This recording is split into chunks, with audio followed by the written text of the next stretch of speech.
నవరాత్రి 4వ రోజు పూజించే అమ్మవారు కూష్మాండదేవి. ఆమెను సూర్యకోటుల సమానమైన తేజస్సుతో సృష్టికారకురాలిగా భావిస్తారు. ఒకసారి రాక్షసులు భూలోకాన్ని చీకటితో కమ్మివేశారు. యజ్ఞాలు ఆగిపోయాయి, భక్తుల హృదయాల్లో నిరాశ వ్యాపించింది.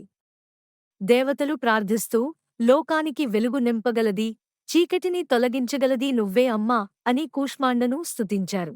తల్లి కూష్మాండ సూర్యమండలంలా ప్రకాశిస్తూ 8 చేతులతో ఆయుధాలు ధరించి భయంకర రాక్షసులపై యుద్ధం చేసింది. ఆమె ఒక్క హాసంతోనే చీకటి తొలగిపోయింది. ఆమె తేజస్సును తట్టుకోలేక రాక్షసులు కాలిపోయారు. యుద్ధం అనంతరం దేవతలు నమస్కరిస్తూ, అమ్మా, నీ హాసమే ఈ సృష్టికి జీవం ఇచ్చింది అని స్తుతించారు. అందుకే నవరాత్రి 4వ రోజులో కూష్మాండ దేవిని పూజిస్తారు.